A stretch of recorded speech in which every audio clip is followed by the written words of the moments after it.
Society में हम जब रक्षाबंधन मनाते हैं तो उसके पीछे बहुत सारे साइकोलॉजिकल लेयर्स है जिसको हम यूजुअली मिस आउट करते हैं। द मोमेंट आप किसी फीमेल को या कोई फीमेल आपको भाई और बहन जैसा ट्रीटमेंट दे, उस चीज को आप सेंस ऑफ रिस्पेक्ट देखते हो। आप बोलते हो कि आप किसी को रिस्पेक्ट देते हो बिकॉज वो मेरे भाई जैसा है, या वो आपको बोलता है कि वो मेरे बहन जैसा है। ये जो दो कॉनोटेशंस है भाई और बहन का, ये आप डिसेक्सुअलाइज करने के लिए लगाते हो कोई भी ह्यूमंस के ऊपर। इसका मतलब हमारा जो बाय डिफॉल्ट स्टेट है, the natural by default state on which the society drives, उसमें सेक्सुअलिटी एक कॉमन पैटर्न है, बेसलाइन है। हम उस बेसलाइन के नीचे जाना चाहते हैं, एंड एक ऐसा दिन है आज जहाँ पे हम we try to desexualize a human being, जिसमें कि हम कोई ह्यूमन को एक ऐसे लेंस से देखते हैं जिस लेंस से हम घर में कोई फीमेल को देखते हैं। और इस चीज को समझाने के लिए I will take one of the experiments, thought experiments, जो पास्ट में हुआ है और किसी लोगों ने किया भी है। वो एक्सपेरिमेंट ये है कि एक फैमिली में दो बच्चे पैदा होते हैं जिसमें एक मेल चाइल्ड है, एक फीमेल चाइल्ड है, और दोनों बच्चे को बचपन से ही अलग अलग रखा गया है, और इन दोनों को नहीं मालूम कि ये मेरा भाई है और ये मेरा बहन है। It is unknown to both of them. पर आगे जाके कोइंसिडेंटली वो सेम कॉलेज में पढ़ता है, और सेम कॉलेज में पढ़ने के बाद क्या चांसेस है कि उनके बीच में सेक्सुअल रिलेशनशिप बन सकता हो। अगर हो, क्या ये पॉसिबल है कि दोनों के बीच में अट्रैक्शन पॉसिबल हो। इनको ये इन्फॉर्मेशन नहीं दिया गया है कि वो भाई और बहन है। भाई बहन का इंफॉर्मेशन को मैंने गायब किया है, तो उसके लिए वो इंसान, वो फीमेल, और उस फीमेल के लिए ये मेल भाई बहन नहीं है in the level of information. पर क्या ये पॉसिबल है कि दो लोग अपने बीच में सेक्सुअल रिलेशनशिप बनाए अगर ये इंफॉर्मेशन ना हो तो? पहला सवाल तो ये है। और ये सवाल बहुत सारे लेयर्स को खोलता है कि सिर्फ मानने से ही कि ये इंसान बहन है या ये इंसान भाई है, उससे हमारा साइकोलॉजिकल फ्रेमवर्क बदल जाता है। क्यों बदलता है? क्योंकि एक इवोल्यूशनरी पर्सपेक्टिव है। अगर आप ये मानते हो और अगर आप जानते हो कि ये कोई इंसान जो मेरा भाई है, कजन है, क्लोज टू ब्लड रिलेशनशिप है, हमारा साइकोलॉजी में एक ऐसा पार्ट है जो रोकता है उससे सेक्सुअल रिलेशनशिप बनाने के लिए। बिकॉज नेचर में अगर आप बहुत क्लोज ब्लड रिलेशनशिप्स के बीच में सेक्सुअल रिलेशनशिप बनाओगे, that will create some kind of genetic mutations, और ऐसा बच्चे पैदा होने की चांसेस बहुत बढ़ते हैं जिनमें जेनेटिक डिजीज ज्यादा हो सकते हैं। तो ये प्रोबेबिलिटी ऑफ हैविंग एक ऐसा चाइल्ड जो हेल्दी पैदा ना हो वो बहुत ज्यादा बढ़ता है अगर आप क्लोज रिलेशनशिप में पैदा होते हो तो। और ये पूरा साइकोलॉजिकली ड्राइव होता है, और ये बहुत सालों से हो रहा है। इसीलिए जंगलों में भी जो स्पीशीज होते हैं वो अपने ही भाई बहन के साथ फिजिकल रिलेशनशिप्स नहीं बनाते। उसके पीछे का रीजन यही है कि वो जेनेटिक, ऐसा बहुत बार हुआ भी है कि जब वो भाई बहन के बीच में मैरिजेस होते हैं वहां पे, और बहुत सारे कंट्रीज है, अपने नेबरिंग कंट्रीज है जहां पे ये होता है, उसके होने के बावजूद हम देखते हैं कि कितने सारे चाइल्ड्स जो है वो ऐसे जेनेटिक डिजीज के साथ पैदा होते हैं जो इनक्योरेबल है। पूरे लाइफ सफर करना पड़ता है, और वो एक तरीके से फैमिली के लिए भी एक सफरिंग स्टेट है और उस बच्चे के लिए भी है। ये समझना पड़ेगा कि ये सेक्सुअल रिलेशनशिप्स उनके बीच में अगर आप उसको क्लोज ब्लड का मानते हो तो वहां पे पॉसिबल नहीं है। तो इस तरीके से हम लोग, हमारा सोसाइटी मानता है, चाहता है कि अगर आपका एक छोटा हो तो आप हमेशा एक फीमेल और एक मेल को हमेशा डिसेक्सुअलाइज करके देखो। क्यों? क्योंकि you have to maintain the so called purity, जिस प्योरिटी को का नाम वर्जिनिटी बोला गया, अलग अलग टर्म्स दिया गया है। क्यों? क्योंकि आपका आपको बोला गया कि एक लाइफ पे सबसे इंपॉर्टेंट कॉन्सेप्ट है, दैट इज मोनोगैमी। मोनोगैमी में आपका one human should always be connected to another human, और ये कनेक्शन अगर एक बार बैठ गया तो जिंदगी भर आप उसको तोड़ नहीं सकते हो। और जब ये फिलोसॉफी बैठ चुका है, अगर वन टू वन बैठ चुका है, तो इसी बॉन्ड को मैं लीगलाइज करता हूँ, स्ट्रक्चराइज करता हूँ, मल्टीपल लोगों से अप्रूवल लेता हूँ, देन उस लीगल फ्रेमवर्क को हम मैरिज बोलते हैं, जिसमें चाइल्ड बच्चे को पैदा करना भी एक पार्ट ऑफ दैट है। तो ये एक पूरा फ्रेमवर्क बन चुका है जिसपे हम जीते हैं।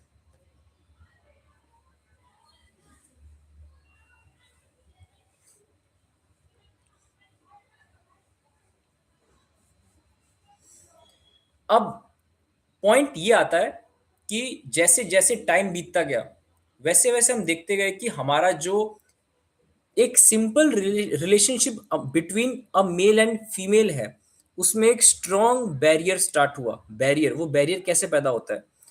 इस तरीके से पैदा होता है बिकॉज हमने इंटरेक्शन इतना ज़्यादा कम किया है, तो हमें ये नहीं मालूम कि अपोजिट जेंडर जो भी है उसके पर्सपेक्टिव से वर्ल्ड कैसा दिखता है उनको, क्या क्या उनके कंडीशंस है। क्योंकि हमेशा ऑब्जर्वर जो है, observer it can be male और female, it is the universe जो आपको दिखता है वो एग्जैक्टली exactly वैसा नहीं होता जैसा आप देखते हो। It is the function of the observer itself. अगर आप फीमेल हो, अगर आप मेल हो, दोनों के लिए सेम सिचुएशन थोड़ा डिफरेंट दिखेगा because biologically we are not congruently same. But हमारा बायोलॉजी मोस्ट लाइकली 98 से 99% हमारा बायोलॉजी सेम है। पर सोसाइटी बोलता है कि मेल और फीमेल के बीच में बहुत बड़ा गैप है। A very big gap exist between these two genders. पर इन रियलिटी बायोलॉजिकली देखोगे तो जेंडर गैप, एक मेल और फीमेल के बीच में genetic differences, 97 to 98% organs male और फीमेल का सेम है। तो बायोलॉजिकली उनको जो दुनिया दिखेगा हमें दिखेगा सेम है, पर वो जो छोटा सा डिफरेंस है, वो छोटा सा डिफरेंस ही बहुत बड़ा चेंज लाता है उनकी रियलिटी में। Same with our life also. ये तो बायोलॉजिकल लेवल पे जिसमें डिफरेंसेस बहुत ज़्यादा नहीं है। असली डिफरेंसेस सोसाइटल लेवल पे आता है, जहाँ पे कि फीमेल्स के रोल्स को काफ़ी ज़्यादा कंस्ट्रेंट कर देते हैं, जो लिमिट करता है उसके घर तक, उसके रोल्स तक। और अगर गलती से भी उसको बाहर जाना पड़े तो फिजिकल सिक्योरिटी समथिंग जो वो डिमांड करते हैं, इसलिए क्योंकि बायोलॉजिकली जितने भी स्पीशीज है उसमें जो फीमेल पॉपुलेशन है फिजिकल स्ट्रेंथ से ड्राइव करता है, तो वहां पे हाई चांसेस है कि उस पर अटैक हो। ऐसा हुआ है। पर आज के डेट में ये बात रेलेवेंट क्यों है? आज क्यों हम सिक्योरिटी की डिमांड करते हैं फॉर फीमेल्स? क्यों? इसलिए डिमांड करते हैं क्योंकि हमारा ही जो मेल पॉपुलेशन है, हमें डर उनसे है। A security of a female is not a female issue. A security of a female is created by the systemic imbalance जिसमें कि एक मेल पॉपुलेशन डोमिनेट करता है, उसके थ्रू वो अटैक होता है। And it is very important, हम हमेशा जो प्योरिटी वाला कॉन्सेप्ट है वो प्योरली हम लगाते हैं फीमेल्स के ऊपर। जो रक्षा वर्ड है ना, रक्षा, ये वर्ड आपको लगता है बहुत सीक्रेट वर्ड है, पर आपको अगर इसकी डेप्थ में लेके जाऊं कि रक्षा वर्ड किस लिए इस्तेमाल किया किया गया है, तो हमेशा आप देखना, कोई फैमिली हो जिसमें भाई और बहन रहता हो एक फैमिली में, उस फैमिली में अगर उसकी बहन या कोई भी फीमेल पर्सन जो हो, अगर वो कोई भी टाइप का सेक्सुअल रिलेशनशिप बनाने जाता है अपने घर से बाहर बिफोर मैरिज, तो घर वाले उस पर बहुत प्रेशर बनाता है, प्रेशर बिल्डअप करता है और उसको रोकने का ट्राई करता है। इस रोकने को भी एक रक्षा बोला गया है, raksha from losing the virginity. ये one of the major point है जिसको आप या तो एक्सेप्ट नहीं करोगे या मानना नहीं चाहोगे। तो आप बताओ, रक्षा किस चीज से? एक फीमेल को रक्षा करना है किससे? From whom? That whom needs to be defined very very clearly. क्या फीमेल को बाहर अगर जाता है तो क्या कोई फीमेल अटैक करने वाला है उसके ऊपर? हो सकता है करे, बट चांसेस बहुत कम है। तो जिससे बचाना है उस फीमेल को, इसका मतलब मुझे उस पर्टिकुलर पार्टी को जो भी होगा उस पर अटैक करना है।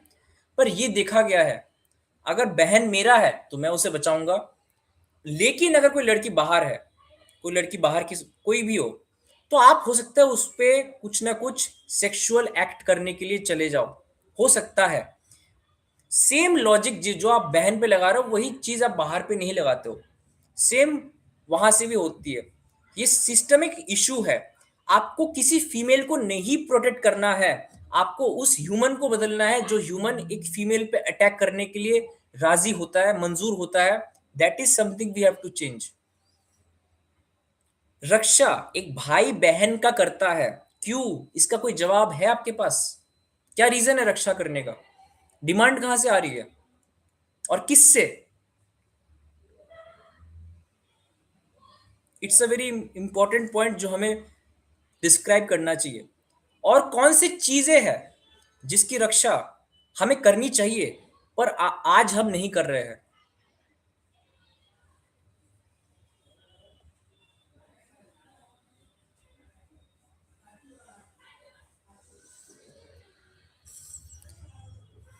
आज इंडिया में हमारा माइंड, हमारा brain, logical thinking, cognitive ability, rational approach, a deep questioning, खुद के ब्रेन को समझना, अपने अंडरस्टैंडिंग को समझना, ये सब सबसे ज्यादा थ्रेट में है क्योंकि आपके हाथ में मोबाइल फोन है।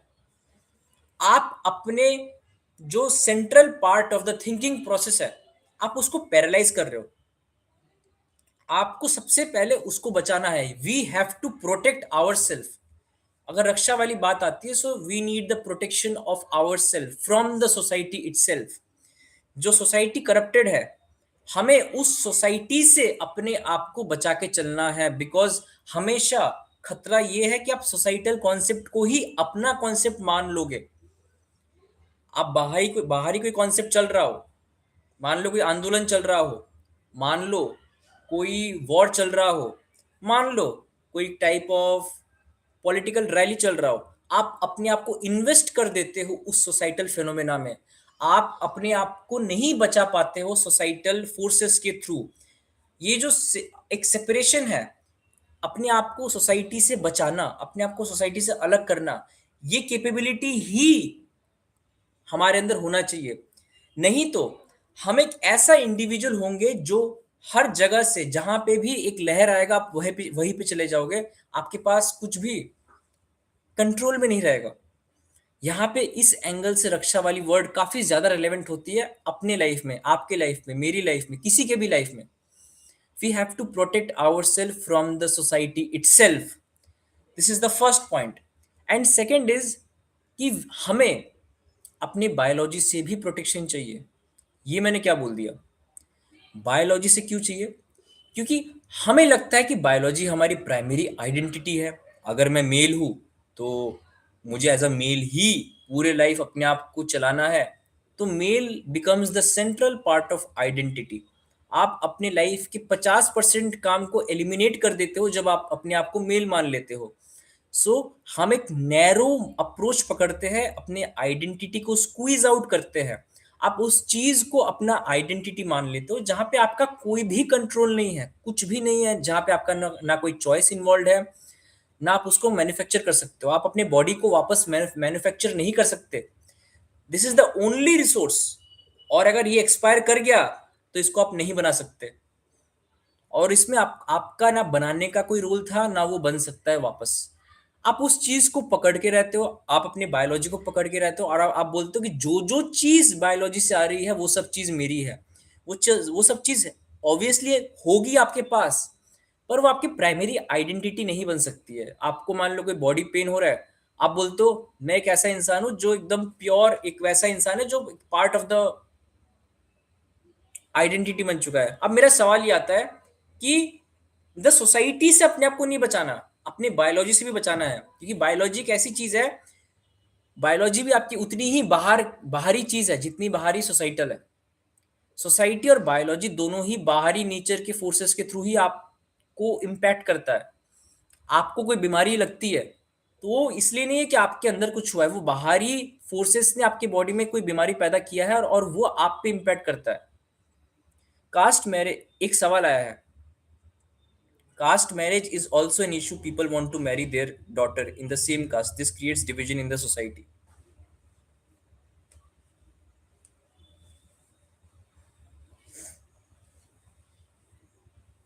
आज बहुत ज्यादा गर्मी है यहाँ पे। 42 डिग्री के आसपास लग रहा है यहाँ पे टेम्परेचर।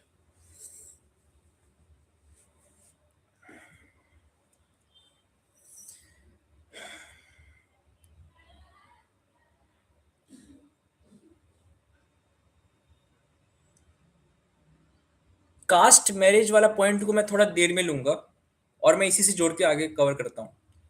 तो हमें अपने आप को बचाना किससे है? एक तो सोसाइटी, दूसरा बायोलॉजी। मतलब कभी-कभी ऐसा आपका आपका मूड ऑफ हो जाता है और आप मूड ऑफ होने की वजह से जो चीज़ आपको पता है कि ये चीज़ सही है मेरे लिए, आप वो काम नहीं करते हो।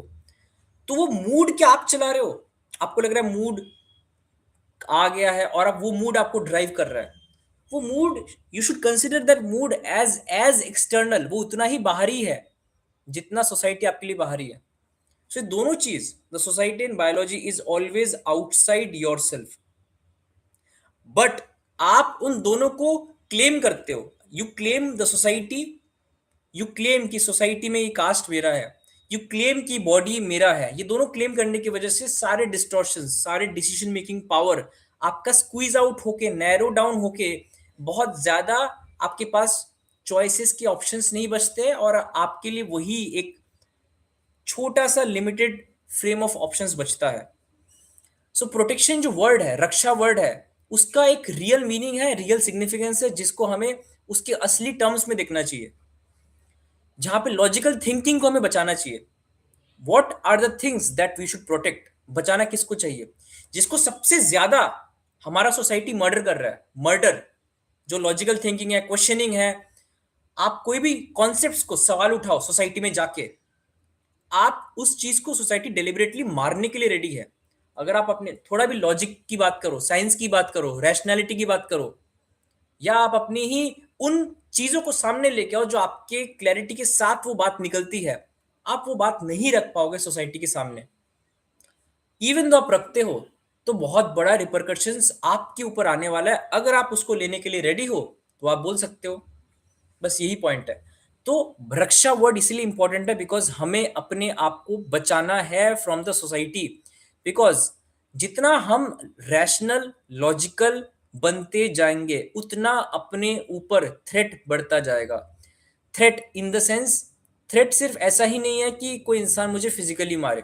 थ्रेट ऐसा भी हो सकता है कि आपके लाइफ में सारे इकोनॉमिक अपॉर्चुनिटीज, आपके फ्रेंड सर्कल्स, आपके सारे कनेक्शंस आपसे विड्रॉ कर ले, आपको जानबूझ के वो आपको लोनलीनेस पे धकेल दे, पूरा सोसाइटी से बॉयकॉट कर दे। ये सारी चीज हो सकता है बिकॉज आपने एक ऐसा पाथ चूज किया है जिसमें कि आप कोई भी गलत चीज होने को रिजेक्ट करते हो। तो उस रिजेक्शन की वजह से आप उन रिलेशनशिप को भी रिजेक्ट मारते हो। तो आपके ऊपर बहुत ज्यादा चोट पहुंचने वाला है। अब सवाल है कि ये जो चोट पहुंचने वाला है, इसके लिए हमारे पास डिफेंस मैकेनिज्म क्या है? क्या पहली बात डिफेंस चाहिए? इसका आंसर है हाँ। क्यों? बिकॉज हम ऐसे इंसान नहीं है जो प्योरली फ्री है। हम कहीं ना कहीं से अटके हुए हैं सोसाइटी में, कोई ना कोई हमारा मेंटल बॉन्डेज बन चुका है। तो प्रोटेक्शन इसलिए चाहिए क्योंकि सडनली अगर वो बॉन्ड ब्रेक करता है तो आपके ऊपर या मेरे ऊपर एक मेंटल सफरिंग पैदा होगा। डिफेंस का मतलब ये है कि क्या मैं सच में ऐसी चीज को अपने लाइफ में इंटीग्रेट कर रहा हूं जो मुझे लगातार क्लैरिटी की तरफ लेके जाए, लगातार लॉजिकल थिंकिंग की तरफ अलाइन करे। जब लोनलीनेस वाली चीज आए भी तो मेरे पास ऐसा कोई काम है जो मेरा पर्सनल हो, जो मेरे अंदर से क्लैरिटी के साथ निकलता हो, वो काम मैं कर पाऊं। या मैं कोई चीज, कोई ऐसा काम फ्री में जो मैं फ्री टाइम पे कर पाऊं। क्या ऐसी चीजें मेरे पास है? बिकॉज यही चीज है जो मुझे बचाएगी। This will work as a shield for me. एक राइट काइंड ऑफ वर्क हो सकता है, राइट काइंड ऑफ रिलेशनशिप भी हो सकता है कि ऐसे फ्रेंड सर्कल जो आपसे बहुत सवाल पूछता हो, जो आपकी लाइफ में घुस के थोड़ा आपसे बात करता हो, ये आपकी लाइफ में शील्ड है। तो रक्षाबंधन का मतलब क्या है कि आप ऐसे ऑब्जेक्ट्स या ऐसे इंसान से टाई अप कर लो, अपने आप को बांध लो ऐसे इंसानों के साथ जो आपको उस टाइम पे हेल्प कर पाए। इस सेंस में हेल्प कर पाए जब सोसाइटी आप पे अटैक करता हो। तो असली रक्षाबंधन का मतलब यही है कि एक ऐसा इंसान जो सच में ट्रू इंसान हो, जिसके पास एक क्लैरिटी हो, उस इंसान को सबसे ज्यादा अटैक करने की चांसेस होती है। सोसाइटी में सबसे ज्यादा कंफर्टेबल इंसान वही है बैठा हुआ है जो जो सबसे ज्यादा झूठ फैला रहा है, जो फालतू बातें कर रहा है, जो अंधविश्वास फैला रहा है, जो साइंटिफिक टेम्परामेंट को किल कर रहा है। ये सारे लोग जो सोसाइटी में है, ये सबसे आराम से अपना लाइफ काट रहे हैं, कंफर्टेबल लाइफ है। And at the same time जो देखना होगा कि हमारे लाइफ में सबसे ज्यादा डिफेंस की रिक्वायरमेंट ऐसे इंसान को है जो सही बात बार बार कहता हो, इरेस्पेक्टिव ऑफ सिचुएशन कहता हो। उसके ऊपर डेथ का भी थ्रेट आ सकता है, कोई भी थ्रेट आ सकता है। So we need a clear kind of defence mechanism, and that defence mechanism is required for preserving the true और द ट्रुथ। पहली बात, झूठ इतना ज्यादा फैल चुका है, इतना ज्यादा फैल चुका है कि आप अगर सच्ची बात, अगर कोई ट्रू बात अगर आप फैलाते हो, उसके लिए बहुत एनर्जी चाहिए होता है। दूसरी बात, जब आप ट्रू बात, सही बात फैलाओगे तो बहुत सारे लोग आएंगे आपको अटैक करने के लिए। चाहे वो ऑनलाइन ट्रोल हो सकता है, आपको बुली कर सकते हैं, आपके ऊपर पुलिस केस कर सकता है, आपके ऊपर बहुत सारी चीज हो सकती है। एट द सेम टाइम क्या चीज है जो सच में डिफेंड कर पाए वहां पे? वो डिफेंस फोर्स क्या है? वहां पे डिफेंस फोर्स है द क्राउड। एक ऐसा क्राउड, एक ऐसा ग्रुप ऑफ पीपल जो सही चीज के लिए फाइट करता हो। क्योंकि अगर कोई काम एक एक बंदा अकेला करता हो, सही काम हो, तो वो बच नहीं पाएगा। सही काम करने के लिए भी हमें एक ग्रुप चाहिए होता है, अकेले नहीं कर सकते। क्योंकि एक इंसान, क्या वो सही काम कर सकता है अगर सही काम करते टाइम उसके ऊपर लीगल केस आ जाए, उसके ऊपर डेथ थ्रेट आ जाए, उसको इकोनॉमिक अपॉर्चुनिटीज उसका रोक दिया जाए, अगर ये सब चीजें काट दिया जाए, तो वो काम कर नहीं पाएगा। सोसाइटी डेलिबरेटली चाहता है कि आप वो काम ना कर पाओ जो आपकी क्लैरिटी से निकलता हो। तो वहां पे एक क्लियर डिफेंस मैकेनिज्म बिल्ड करना जरूरी है। इसी डिफेंस मैकेनिज्म को मैं बोलता हूं रक्षा।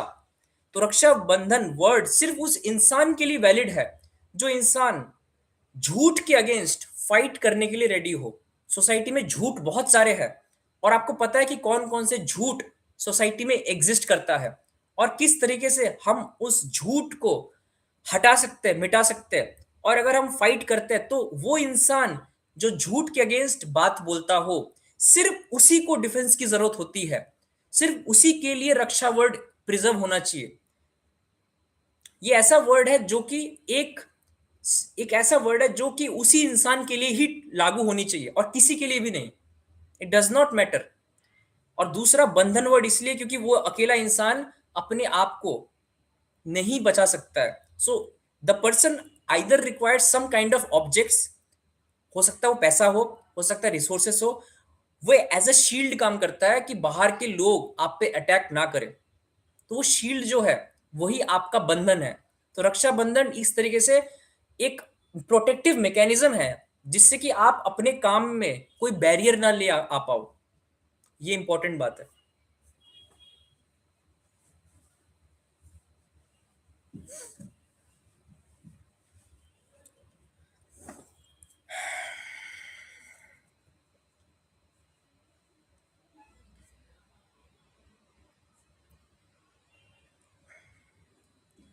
कुछ एग्जांपल्स देता हूं किस तरीके से सोसाइटी आपको रोकता है कोई सही काम करने के लिए। अगर आप मान लो घर पे ही ये बात करते हो कि मैं कास्टिज्म के अगेंस्ट हूं, या आप बोलते हो कि मैं रिलीजन वगैरह चीज को मैं नहीं मानता बिकॉज ये मेरे लाइफ में कुछ भी कंट्रीब्यूट नहीं कर रहा है इन एनी सेंस। तीसरा, अगर आप कोई सही काम के लिए पेरेंट्स से पैसे मांगते हो तो वो आपको नहीं देंगे। कोई काम करने के लिए आपको मॉनेटरी वे में कुछ पैसा चाहिए होता है, क्योंकि वर्क रिक्वायर्स कि आप कोई ऑब्जेक्ट के साथ खेलते हो। वर्क क्या होता है? जब आप मैं हम बोलते हैं ना कोई काम कर रहा हूं, काम का मतलब क्या है? काम में आपका बॉडी इन्वॉल्व करता है नेचर के साथ। आपका बॉडी एक्टिवली नेचर के ऑब्जेक्ट्स के साथ इस तरीके से परफॉर्म करता है कि आप उसको एक फॉर्म से दूसरे फॉर्म में कन्वर्ट कर दो। आप दुनिया में कोई भी जॉब लो, उसमें लोग करते क्या है?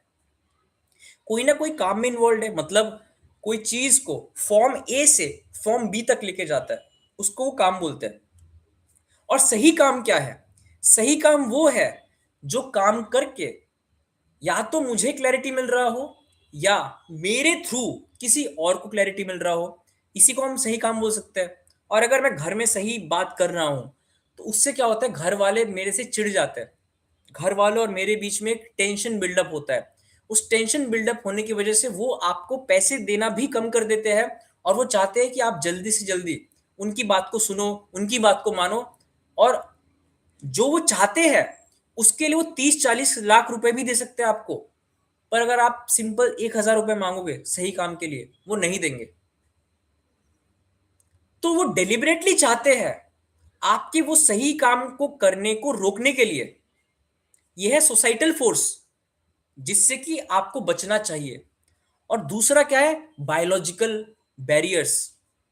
हमारे अंदर जो सो कॉल्ड डिजायर्स है, मूड्स है, मल्टीपल मूड्स, ये अच्छे इमोशंस हो सकते हैं, प्लेजरेबल इमोशंस हो सकते हैं, डिप्रेसिव इमोशंस हो सकते हैं, जेलसी हो सकता है, एंगर हो सकता है। ये मल्टीपल इमोशंस अपने अंदर होते हैं, हार्ड वायर्ड है। और ये इमोशंस हमने जिंदगी में कभी भी चूज नहीं करे होते हैं। हमें बॉडी ही ऐसा मिल चुका है कि जिसमें ये इमोशंस एग्जिस्ट करते हैं।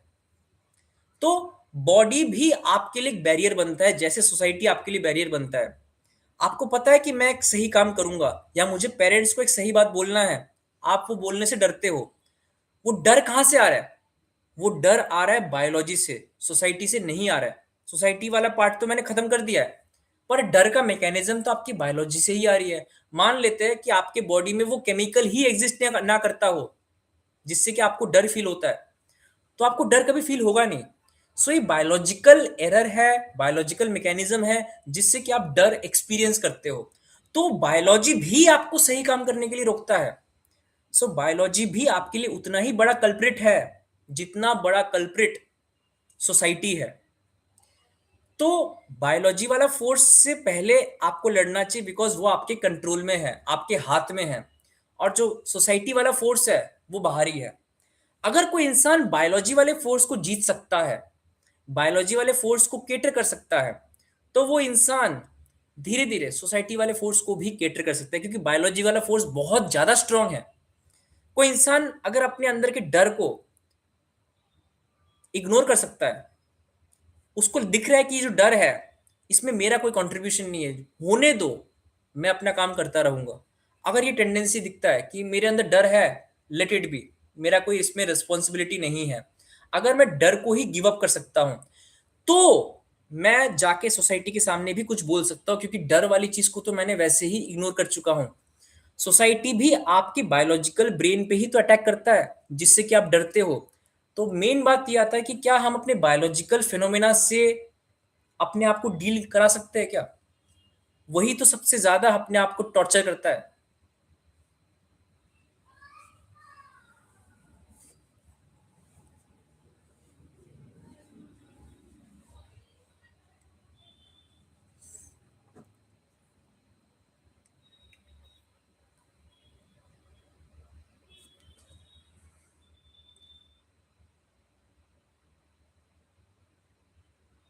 कोई भी काम के लिए हमें एक स्ट्रॉन्ग डिफेंस मैकेनिज्म चाहिए, ताकि हम अपने आप को बचा पाए फ्रॉम द सोसाइटल फोर्स और अपने ही टेंडेंसीज से। कितने बार हम लोग कोई काम करने जाते हैं, एक लेजीनेस सा आता है बॉडी में और हम वापस वो काम को बंद कर देते हैं। वो जो लेजीनेस का फेज है और आप उस लेजीनेस के हिसाब से अपने आप को चला रहे हो, ये भी उतना बड़ा कल्प्रिट है जितना बड़ा कल्प्रिट सोसाइटी के फोर्सेस है। सोसाइटी के फोर्सेस के अगेंस्ट तो बोलना ही है, पर अपने बायोलॉजिकल फोर्सेस जो है उसके अगेंस्ट भी कुछ ना कुछ करना पड़ेगा, बिकॉज ये भी बायोलॉजी भी एक बहुत बड़ा बैरियर है अपने लाइफ में। अगर मैं कोई सही काम करने जाऊं, मेरा बायोलॉजी कभी भी अलाउ नहीं करेगा। बायोलॉजी हमेशा कंफर्ट मांगने वाला है। बायोलॉजी कुछ और चीज मांग सकता है आपसे, पर वो कभी ये नहीं बोलेगा कि आप सही काम करो। बायोलॉजी का अपना काम है, वो उसको अपना काम करने दो। आपका मेन काम ये है कि आपको अगर कोई चीज गलत दिख रहा है तो आप वो बात बोलते हो, वो चीज करते हो, सामने वाले तक क्लैरिटी पहुंचाने के लिए ग्राउंड लेवल तक जाके उसको उसके भाषा में वो बात को समझाते हो, ये सब चीज करते हो। और इस चीज में आपको बायोलॉजी और सोसाइटी दोनों चीज से इक्वली फाइट करना पड़ेगा। और ये चीज काफी इंपॉर्टेंट है हमें समझना।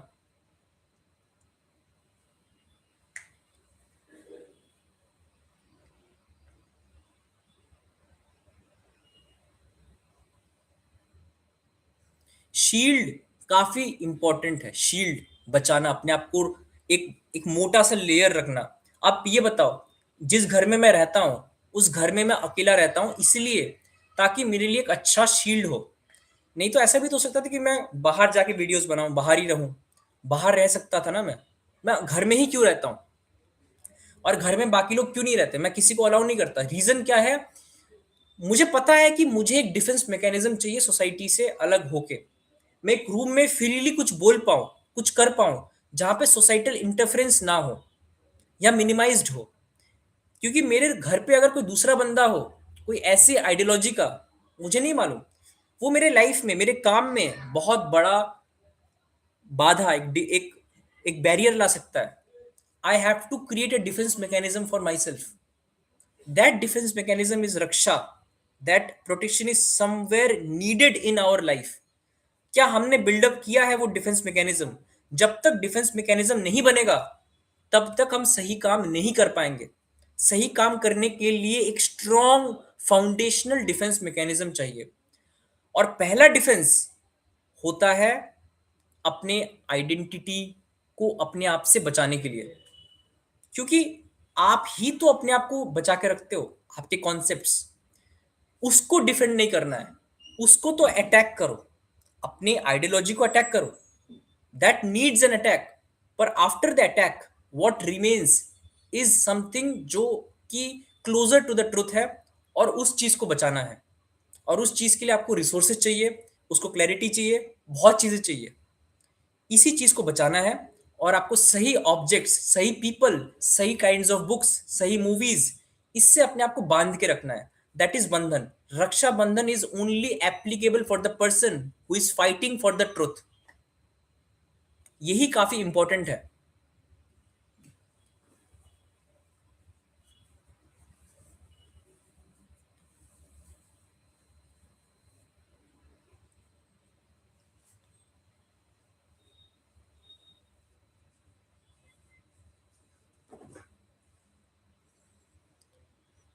अगर आपके पास कोई सवाल है, कोई क्वेश्चंस है, आप उसको यहाँ पे रेज कर सकते हो।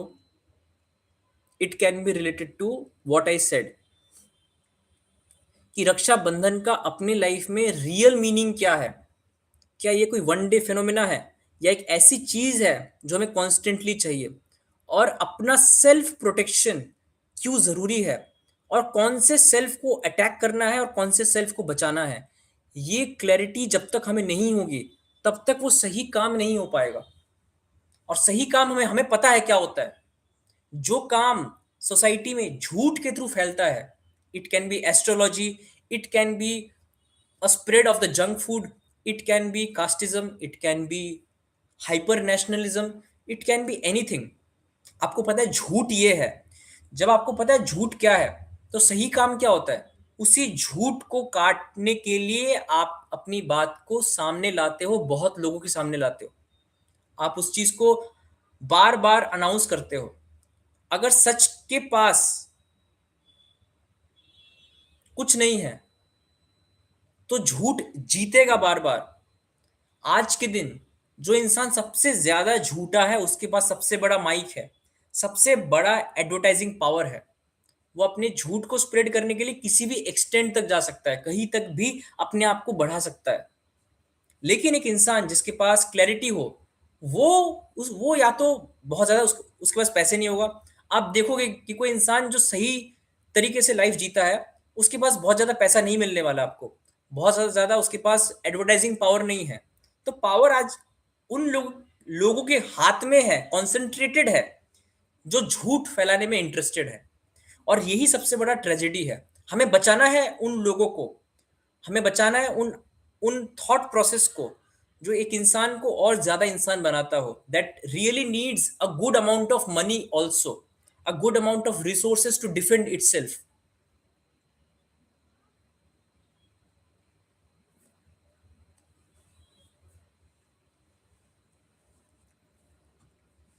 मेरे ऑब्जर्वेशन में कुछ कैटेगरीज है जिनकी आइडियोलॉजीज बदलना बहुत ज्यादा डिफिकल्ट है। कुछ पॉपुलेशंस है जिनकी आइडियोलॉजीज को बदलना बहुत ज्यादा डिफिकल्ट है। उसमें से ओल्डर जनरेशन तो आता ही है, पर इसमें और भी कैटेगरीज आता है। जो बहुत ज्यादा रिच इंसान है, वो अपने रिचनेस को जस्टिफाई करने के लिए वो कभी भी ट्रुथ के साथ नहीं जाएगा। हाइपर रिच इंसान नहीं जाएगा। और एक इंसान बहुत ज़्यादा सफ़र कर रहा है, बहुत ज़्यादा पुअर है, आपको लग रहा है कि वो इंसान इंटरेस्टेड होगा, ऐसा भी ट्रू नहीं है। क्योंकि मैं गाँव में जाता हूँ, गाँव के लोगों से मैंने बात किया है, वहाँ पे भी अगर आप उनको हेल्प करने जाओगे, तो वो इंसान ही आपके ऊपर ब्लेम डालने वाला है आफ्टर सम टाइम। पॉवर्टी में ये होता है कि कोई इंसान को सिर्फ़ अपने खाने से, उन सब चीज़ों से मतलब है। अगर आप ज़्यादा कास्टिज़्म पे बात करोगे, इस पे बात करोगे, उनका कोई इंटरेस्ट नहीं है। एक लोअर कास्ट का इंसान भी अपने आप को लोअर कास्ट का इंसान मान के रहना चाहता है। वो चीज़ भी मैंने ऑब्ज़र्व किया है। ऐसा नहीं कि वो बोलता है कि कास्टिज़्म नकली चीज़ है। वो मानता है कि मैं लोअर कास्ट से हूँ और मुझे राइट चाहिए, मुझे ज़्यादा कॉम्पेंसेशन चाहिए उस चीज़ का। तो ये बहुत डिफरेंट है, डिफिकल्ट है। तो ये जो बहुत लोअर क्लास के पीपल है और बहुत अपर क्लास के पीपल है, दो जो आउटलायर्स है, उनको समझाना बहुत टफ टास्क है। एंड जो ओल्डर जनरेशन है और जो एकदम यंगर जनरेशन है, मान लो 2-3 साल का है, उसके पास तो कॉग्निटिव स्किल्स ही नहीं है समझने के लिए। तो जो मिड वे पाथ है, कोई इंसान, most likely middle class population और हमारे एज का पॉपुलेशन, यही वो एक गुड जोन है जहां पे एक इंसान समझ सकता है कोई चीज को। और इसी कैटेगरी के अंदर ही वो लाई करने वाला है, वो पॉपुलेशन जो समझ सकता है। मोस्ट लाइकली बाकी कैटेगरीज में वो इंसान लाई नहीं करेगा।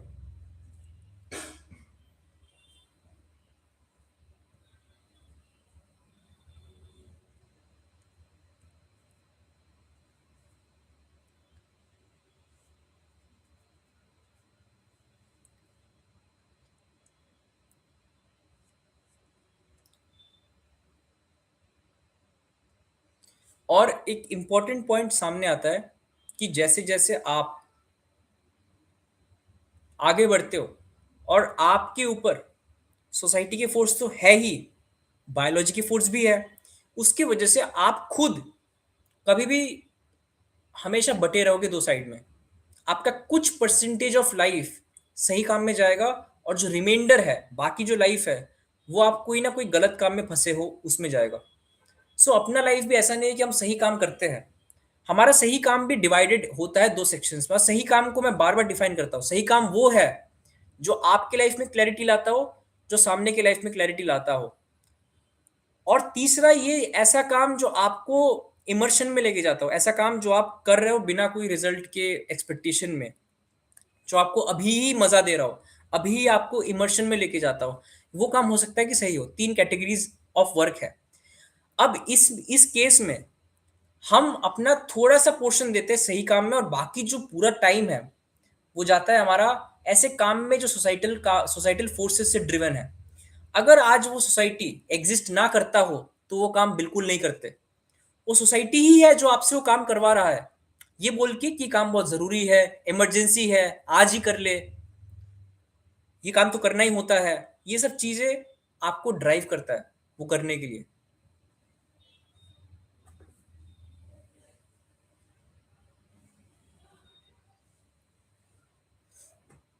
इसमें से ही जो दो बड़े टॉपिक्स है वो है कि आपको अपने बचपन में अपनी वर्जिनिटी को बचा के रखना है। पूरा सोसाइटी चाहता है कि आप वर्जिन रहो टिल द पॉइंट आपका मैरिज हो जाए। This is the expectation of the society. I repeat, society का एक्सपेक्टेशन क्या है कि एक गर्ल चाइल्ड हो और उस गर्ल चाइल्ड का वर्जिनिटी प्रिजर्व्ड रहे। और उसको प्रिजर्व करने के लिए सोसाइटी हर तरीके से सारे फोर्सेस अप्लाई करता है। पेरेंट्स आपको 8-9 बजे के बाद बाहर जाने देंगे नहीं अगर आप छोटे से कोई कोई कोई 11-12-13 साल के बच्चे हो, specifically for the girl child. Society आपको चाहता है कि आप वर्जिन रहो। वर्जिनिटी भी क्यों बचाना है? ताकि आपकी मैरिज हो। तो सेंट्रल पार्ट मैरिज है, पर सेंट्रल पार्ट मैरिज भी नहीं है। मैरिज भी इसलिए है ताकि आप एक टाइम के बाद जाके बच्चे पैदा करो। तो बच्चे पैदा करना हमारे लिए इतना सेंट्रल है कि उस इंसान का वर्जिनिटी बचाना इंपॉर्टेंट बन गया है। और वो स्कूल्स में ही इंटीग्रेट हो गया है। स्कूल्स में ही कुछ फीमेल्स को अलग बैठाते हैं। वो अलग बैठाना ऐसा नहीं कि अलग रखना है बॉयज से। That is an attempt to save the virginity of the child. और हमें असली वर्जिनिटी का मतलब नहीं मालूम। असली वर्जिनिटी क्या होता है उसको मैं डिफाइन करता हूं आज। वर्जिन का मतलब ये नहीं होता कि कोई इंसान सेक्सुअल रिलेशनशिप नहीं बनाया आज तक। वर्जिन का मतलब होता है प्योरिटी। असली प्योरिटी क्या है? असली प्योरिटी यही है कि सोसाइटी में जितने भी कचरे हैं वो मेरे माइंड में ना घुसे। This is the purity that we must have. सिर्फ वही इंसान वर्जिन है जिसके माइंड में सोसाइटी के जो कचरे हैं, सोसाइटी की जो कंडीशनिंग है, वो माइंड के अंदर घुसा नहीं है। घुसा भी है तो बाहर फेंक दिया है। सो प्योरिटी का मतलब सिर्फ यही है कि हम सोसाइटी में कितने कंडीशनिंग है जो हम मानने से रिफ्यूज करते हैं, उतना ही हम प्योर है। हमारे purity is determined by our rejection of the conditioning of the society. और अपनी बायोलॉजिकल जो टेंडेंसीज है, हम उसको भी कितना स्ट्रांगली देख पाते हैं, समझ पाते हैं कि कितना बायोलॉजी मुझे ड्राइव करता है और कितना मेरा अपना चॉइस इन्वॉल्व है। जब ये दोनों चीज मैं देखता हूं तो आती है अपने माइंड में एक ऐसा पॉइंट, एक ऐसा सेंटर जहां पे कि वो centre is not driven by the societal forces. That centre is not driven by the pure biological instincts. It is driven by a point of clarity, a point जहां पे कि कुछ भी नहीं है, एक वॉइड है, खालीपन है। पर वो खालीपन अपने आप में, खालीपन ही तो प्योर होता है। प्योर मतलब क्या है? आप एक खाली पेपर लेते हो, प्योर। आप गंदगी जब बोलते हो तो आप बोलते हो बहुत सारी चीजें हैं। प्योरिटी का मतलब है कि जब गंदगी को हटा देते हो, तो जब आप हटा देते हो हर चीज, then it comes a point जहां पे कि आप प्योर हो। मैं जानबूझ के डिफाइन इसलिए कर रहा हूं ताकि I want to attack those people जो वर्जिनिटी को सिर्फ सेक्सुअल ऑर्गन्स तक ही रोक के रखा है। आप इम्प्योर हो अगर आप कास्टिस्ट हो, बिल्कुल आप इम्प्योर हो। आप अगर कोई आइडियोलॉजी को मानते हो, आप इम्प्योर हो। आपकी प्योरिटी इस बात पे डिटरमाइन करती है कि आप कितने सारे चीज को अपने अपने लाइफ से हटाया हुआ है मेंटली। जितना ज्यादा आप फालतू चीज मानोगे, जितना आप इलॉजिकल इंसान होगे, उतना आप इम्प्योर इंसान हो। जिस वर्ड्स के थ्रू आपने सोसाइटी को बर्बाद किया है, उसी वर्ड्स का इस्तेमाल करके हम सही डायरेक्शन में भी ले जा सकते हैं। वर्जिनिटी, क्या आप सच में वर्जिन हो? वर्जिन इंप्लाइज कि आप कितना ज्यादा मेंटली अपने आप को बचा के रखते हो सोसाइटी से। इसलिए वो डिफेंसिव मैकेनिज्म इंपॉर्टेंट है। हम कैसे सोसाइटी और अपने बीच में इतना स्ट्रॉन्ग बैरियर बना के रखे। Barrier, that barrier is required. हमें एक शील्ड चाहिए, एक ऐसा शील्ड जो हमें गंदा ना होने दे। हम बहुत जल्दी गंदा हो सकते हैं। आप इंस्टाग्राम खोलोगे, आपके ब्रेन में ऐसे कंटेंट डाल दिया जाएगा कि आप उसको सच मानना चाहोगे। जब भी आप बाहरी कंटेंट को आपके अंदर जाने के बाद उसको सच मानते हो, वो आपकी गंदगी बन जाती है। जो आपको क्वेश्चनिंग करने के लिए मजबूर ना करता हो, वो आपकी गंदगी है। सो गंदगी आप हमेशा बॉडी के लेवल पे सोचते हो कि बॉडी गंदा है, वर्जिनिटी मतलब वो गंदा है। गंदगी is not a biological phenomena. कोई ऑब्जेक्ट गंदा होता है वो अलग चीज है।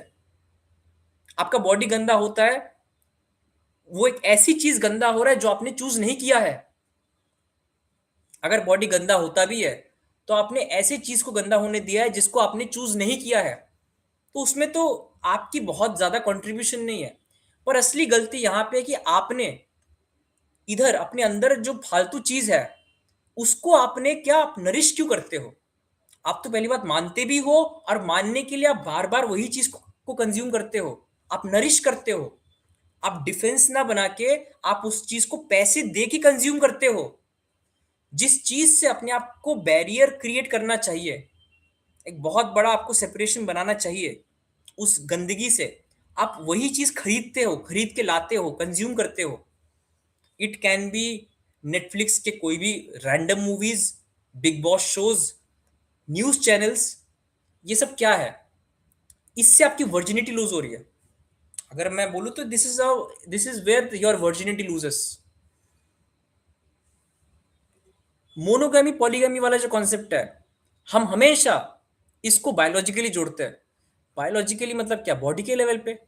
बॉडी अपना काम कर रहा है, बॉडी को अपना काम करने दो। मेन दिक्कत कहां पे है? The main issue arises when our mind chooses multiple objects for satisfaction, और कहीं पे भी नहीं मिलता है। वहां पे हम एक टाइप के ऐसा बिहेवियर शो करते हैं जो कि प्रोस्टिट्यूशन में होता है। हम सोचते हैं कि ये आइडियोलॉजी को पकड़ूंगा तो कुछ मुझे मिल जाएगा, फिर उससे नहीं मिलता है, फिर मैं जाता हूँ दूसरे कोई आइडियोलॉजी के पास, वहां जाता हूँ, वहां से कुछ नहीं मिलता है। हम अलग अलग चीज पे होप करते हैं, अलग अलग चीज पे हम कब्जा करते हैं और देखते हैं किससे क्या मिलता है, और सब कुछ ढूंढने के बाद कुछ मिलता नहीं है। तो ये जो स्कैन है, this is nothing but the prostitution itself. Prostitution is not a sexual behavior, it is the behavior of the identity.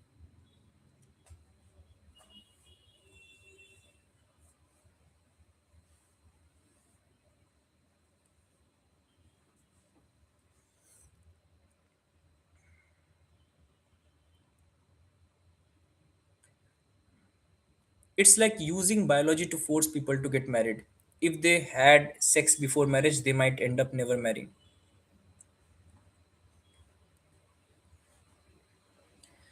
पहली बात, एक इंसान को 25 से लेकर 30 साल तक उसको जबरदस्ती वर्जिन बना के रखो बाय द सोसाइटल फोर्सेस, और जो कि बायोलॉजिकली अलाउ भी नहीं करता है।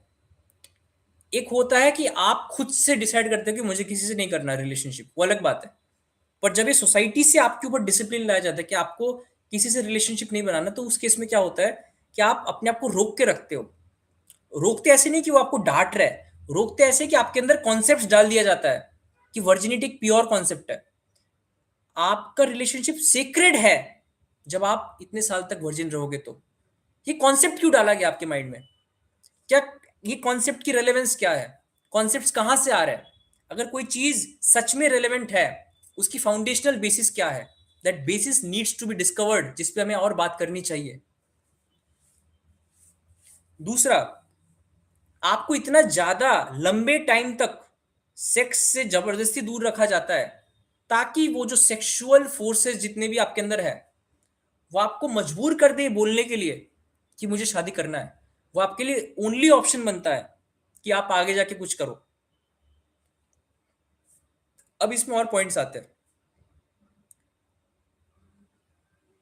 कि अगर हम हमारा जो डिसीजन है वो आउट ऑफ कंपल्शन आ रहा है, ये यूजुअली पता है नाग पंचमी में होता है। उसमें क्या होता है कि एक सांप को मैं बहुत टाइम तक, 1 महीने तक उसको पानी तक नहीं देता हूँ नाग पंचमी में। तो उस सांप को जब मैं पानी नहीं देता हूँ पूरे महीने तक, और सडनली मैं उसके सामने ला के देता हूँ दूध, मिल्क, तो वो उसको मजबूरी में पीना पड़ता है उसको, उसके पास ऑप्शन नहीं है। और हम बोलते हैं कि जो सांप है वो दूध पी रहे नाग पंचमी के दिन, तो ये काफी सीक्रेट चीज है। यही है मैरिज।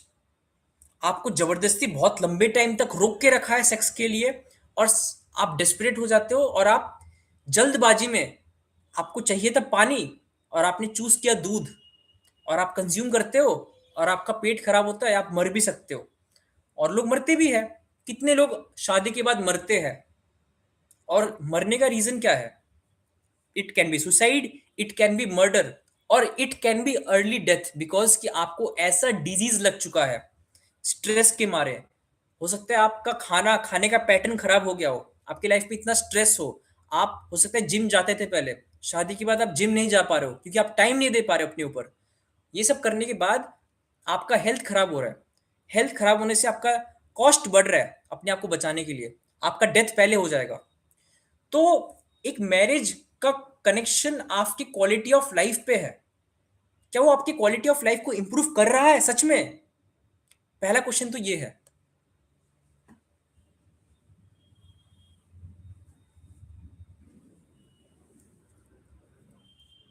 दूसरा, हमेशा एक इंसान के पास सॉवरेन चॉइस होता है कि मैं किसके साथ बात करूं और किसके साथ बात ना करूं।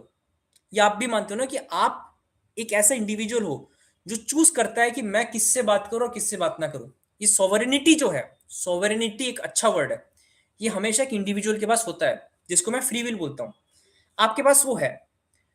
जब आपका डिसीजन कि मैं किससे बात करूं और किससे बात ना करूं, वो कोई और बंदा आपके लिए फोर्स करके लेके आता है, यहां पे दिक्कत हो जाती है।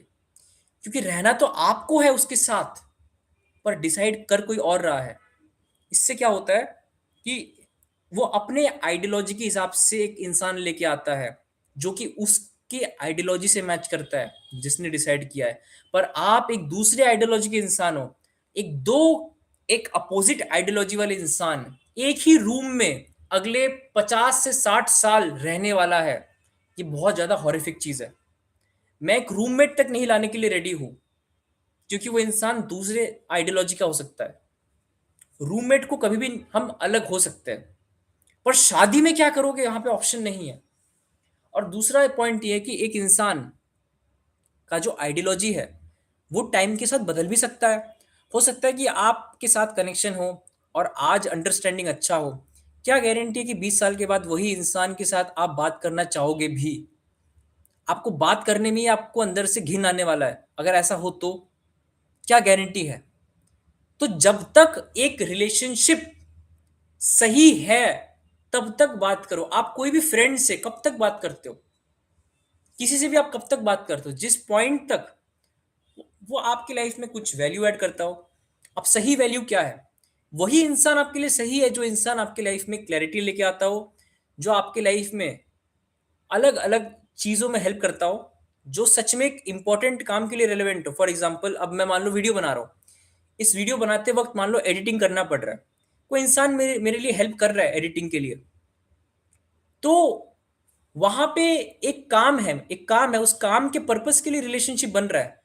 तो वो रिलेशनशिप सच में एक बहुत ज्यादा एक अच्छा रिलेशनशिप है। बिकॉज वो रिलेशनशिप इसलिए नहीं है क्योंकि लाइफ टाइम एक साथ रहना है, वो इसलिए है क्योंकि आज मैं कोई काम कर रहा हूं और वो काम इंपॉर्टेंट है। वो काम सच में इंपॉर्टेंट है क्योंकि वो काम इंपॉर्टेंट इसलिए है क्योंकि वो काम एक तो मुझे क्लैरिटी देता है, वो काम हो सकता है आपको दे दे। तो इसकी वजह से मुझे ये काम थोड़ा सही लगता है। तो अगर मैं इस काम में कुछ इंसान को इन्वॉल्व करता हूँ और उससे हमारी रिलेशनशिप बिल्डअप होती है, तो रिलेशनशिप बिल्डअप होने के लिए एक सेंट्रल पॉइंट होना चाहिए। There should be always the third point between the two individuals, जो दोनों को जोड़ता हो। दो इंसान है, एक इंसान ये है, एक इंसान ये है। अब ये दो इंसान अपने आप में बेसलेस है। बेसलेस क्यों है? क्योंकि ये इंसान ने भी अपने आप को सोसाइटी के साथ जोड़ के रखा है। इसका अपना कोई बेस नहीं है, इसका अपना कोई ग्राउंड नहीं है, ये अपने आप को डिफाइन नहीं कर सकता।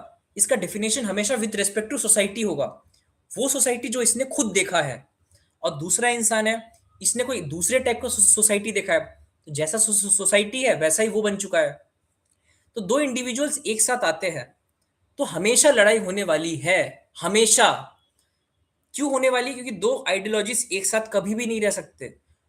पर वो तब रह सकता है जब दोनों इंसान दोनों के सही पॉइंट के साथ इन्वॉल्व हो। तो आप हमेशा अपने पर्सनालिटी का पूरा स्पेक्ट्रम नहीं दिखाते किसी के साथ। अगर आप कॉलेज जाते हो, प्रोफेसर से बात करते हो, तो आप अपने सेक्सुअल नेचर को नहीं दिखाओगे प्रोफेसर के सामने। आप एक स्पेक्ट्रम हो, you are a spectrum, and in that spectrum you choose कि उस स्पेक्ट्रम में आप किस पॉइंट से आप सामने वाले को रिलेट करते हो। आप पेरेंट्स के साथ वो बात करते हो जो बात आप फ्रेंड्स के साथ नहीं करते हो। कुछ बात आप फ्रेंड्स के साथ साथ करते हो जो पेरेंट्स के साथ नहीं करते हो। कुछ बात आप प्रोफेसर के साथ करोगे जो आप किसी और के साथ नहीं करोगे। तो इसका मतलब आप एक इंडिविजुअल हो जिसके अलग अलग पॉइंट्स है, और आपका जो पर्सनैलिटी प्रोफाइल है उसका एक पॉइंट दूसरे इंसान के दूसरे पॉइंट के साथ कनेक्शन बनाता है। रिलेशनशिप ऐसा होता है। तो हमेशा कोई भी दो इंसान के बीच में जब रिलेशनशिप होता है, उसमें ऐसा नहीं होता है कि एक इंसान दूसरे इंसान को पूरा जान सकता है। वो सिर्फ उतना ही जान सकता है जितना इसने रिवील किया है और जिस सेंटर से अलाइन किया है उसने।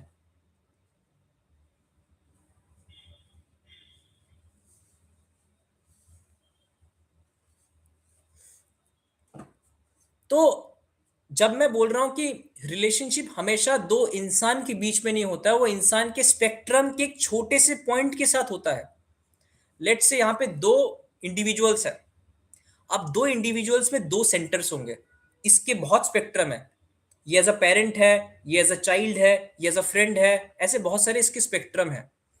अब ये किस पॉइंट से सामने वाले के किस पॉइंट के साथ जोड़ता है अपने आप को, ये काफी इंपॉर्टेंट है।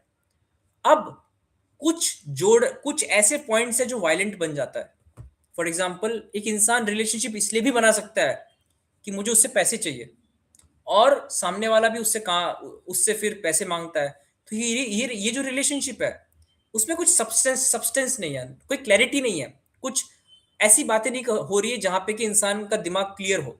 ये भी एक टाइप का रिलेशनशिप है। सो एक इंसान के पास स्पेक्ट्रम है, उस स्पेक्ट्रम में एक ऐसा पॉइंट भी लाई करता है जहां पे क्लैरिटी जोन है, एक ऐसा पॉइंट जहां पे आप क्लैरिटी मांग करते हो। जैसे बोलते हैं ना कि सेक्स एक नीड है, उससे बड़ा नीड क्लैरिटी है। एक इंसान क्लैरिटी के बिना एक अच्छा लाइफ नहीं जी सकता है। क्लैरिटी एक सेक्सुअल नीड्स से 1000 टाइम ज्यादा इंपॉर्टेंट है। तो उस क्लैरिटी के लिए क्या आप रिलेशनशिप बना रहे हो? रिलेशनशिप जो क्लैरिटी आपके लाइफ में और ज्यादा लाता लाता हो, तो अगर वो रिलेशनशिप है, बढ़िया है, कोई दिक्कत नहीं है। So there should be a third point जो डिफाइन करता हो, जो दोनों का कॉमन सेंटर हो। दैट शुड डिटरमाइन कि रिलेशनशिप किस डायरेक्शन में जाएगा। कोई भी रिलेशनशिप की बात कर रहा हूं, कोई भी रिलेशनशिप। आप इसको ऐसे मत देखो कि लाइफ पार्टनर ऑफ फीमेल और मेल के बीच में, दो ह्यूमंस के बीच की रिलेशनशिप की बात कर रहा हूं। अभी हम बात करें, ये भी रिलेशनशिप बिटवीन टू इंडिविजुअल्स है, और कुछ नहीं है। और ये मत कभी भूलना कि रिलेशनशिप हमेशा होगा। ऐसा कोई भी पॉइंट नहीं है जब रिलेशनशिप नहीं होगा। जब आप अकेले बैठते हो तो आप कुछ ना कुछ सोचते हो, तो आप रिलेशनशिप बनाते हो अपने ही इमेजिनेशन के साथ। आप रिलेशनशिप बनाते हो अपने ही इमेजिनेशन के साथ। या तो इमेजिनेशन के साथ रिलेशनशिप बनाते हो, या ऑब्जेक्ट्स के साथ, या ह्यूमंस के साथ। ऐसा कोई पॉइंट नहीं आता है जब आप किसी के साथ नहीं बनाते हो। तो रिलेशनशिप का बनना तो कंपल्शन है। अब पॉइंट आता है कौन सा relationship, which relationship, that relationship that gives clarity to you, जो आपको क्लैरिटी देता हो और उससे सामने वाले को भी हेल्प होता हो। सिर्फ वही रिलेशनशिप मायने रखता है, हेल्पफुल होता है।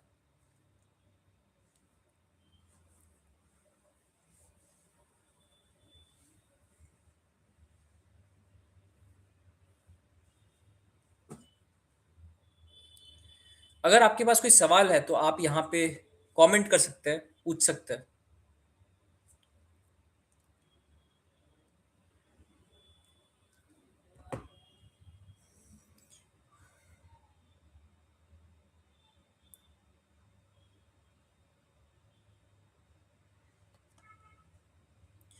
आप ये बताओ, जब आप किसी के साथ फ्रेंडशिप बनाते हो और आप बोलते हो कि ये इंसान मेरा बेस्ट फ्रेंड है, ये इंसान मेरा बेस्ट फ्रेंड है, तो क्या वो कमिटमेंट मांगते हैं आपसे कि क्या हम मरते दम तक एक साथ रहेंगे? वहां पे कमिटमेंट हम क्यों नहीं मांगते? जब आप क्लेम भी करते हो कि ये मेरा बेस्ट फ्रेंड है, वहां पे दो इंसान कभी सोसाइटी में जाके चिल्लाता है क्या, मेरी हमारी बहुत बड़ा बॉन्ड है, हम बेस्ट फ्रेंड्स हैं, हम हमेशा एक साथ रहने वाले हैं, मैं पुलिस के सामने जाऊंगा, मैं कोर्ट में जाऊंगा, ताकि मैं एक सिग्नेचर करके प्रूफ कर पाऊं कि हम लोग एक साथ रहेंगे हमेशा के लिए? ये सब काम क्या हम बेस्ट फ्रेंड के साथ करते हैं? जब हम बेस्ट फ्रेंड के साथ भी ये काम नहीं करते हैं, तो ये काम हम मैरिज में क्यों करते हैं? क्या रीजन है? दो अच्छे रिलेशनशिप मेंटेन करने के लिए आपको एक सोसाइटी का अप्रूवल क्यों चाहिए? जब भी सोसाइटी का अप्रूवल आपके ऊपर आता है, ये प्रूव है कि वो रिलेशनशिप सच में खराब है। अगर रिलेशनशिप सही होता तो आप दोनों के बीच का होता वो। तीसरा पर्सन इन्वॉल्व कैसे हो सकता है उन दो के बीच में? Relationship always exist between the to, always between the to. इसमें थर्ड पर्सन कैसे आ सकता है?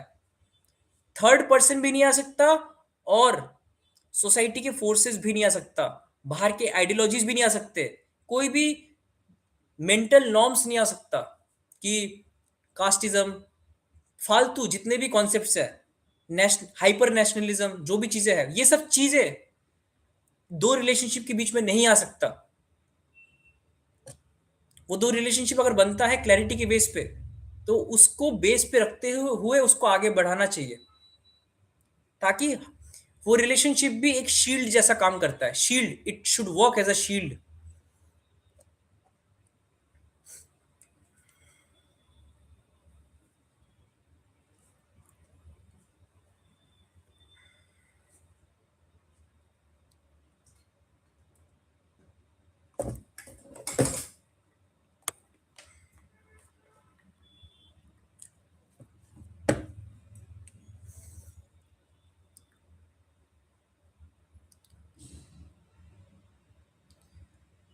वापस मैं इस टॉपिक पे आता हूँ, रक्षाबंधन वाले टॉपिक पे। ये बंधन वर्ड का रिलेवेंस क्या है? सोसाइटी इस वर्ड को काफी ज्यादा इंपॉर्टेंस क्यों देता है? बंधन वर्ड का मतलब ये होता है कि आप हमेशा किसी के साथ बंधे रहोगे। सोसाइटी चाहता है कि आप ब्लड रिलेशनशिप के साथ हमेशा बंधे रहो, ताकि कोई सही इंसान भी आपकी लाइफ में आए, तो अगर अगर आपके पास चॉइस हो कि आपको आपको फैमिली चूज करना है या आपको सही इंसान चूज करना है, तो बार बार आप हमेशा उस फैमिली मेंबर को ही चूज करो। ये ट्रैप है। आपको सही इंसान चूज करने नहीं दिया जा रहा है बिकॉज ऑफ द फैमिली। क्यों? क्योंकि सेक्रेड कॉन्सेप्ट है बंधन, बंधन between the family, the blood lineage, the bond of the blood, the genetic material जो उनके और हमारे बीच में सेम है। क्योंकि जेनेटिक मटेरियल सेम है, तो हमें उसको फेवर करना चाहिए। ये टेंडेंसी सबसे ज्यादा वायलेंस क्रिएट करता है। आप उसके साथ बात करो जो इंसान आपको क्लैरिटी देगा, उसके साथ नहीं जो आपके ब्लड रिलेशनशिप में है। ब्लड रिलेशनशिप आपने चूज नहीं किया है, सही रिलेशनशिप आप चूज कर सकते हो।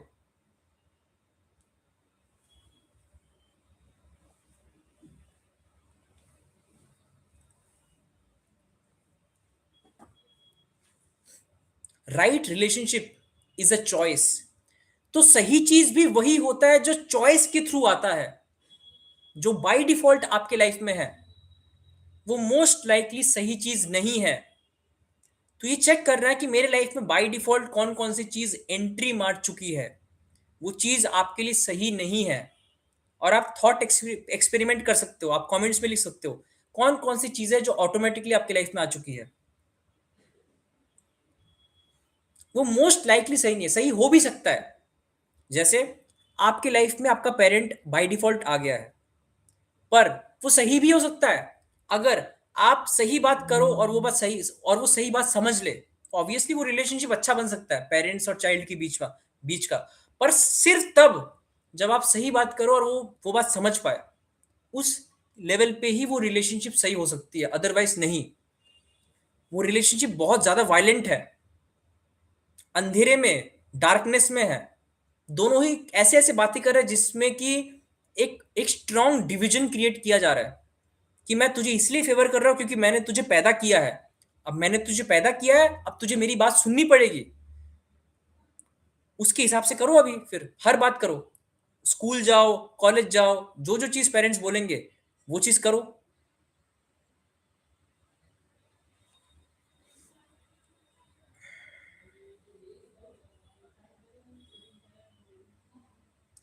ये चीज इंडियन पेरेंट्स के साथ ऑब्वियसली इम्पॉसिबल है, पर मैं इसलिए बता रहा हूँ क्योंकि पॉसिबिलिटी अगर है भी, तो वो इसीलिए है कि अगर आपके चॉइस के थ्रू अगर आप चेंज कर पा रहे हो, सिर्फ उसी केस में वो रिलेशनशिप सही है, अदरवाइज नहीं है।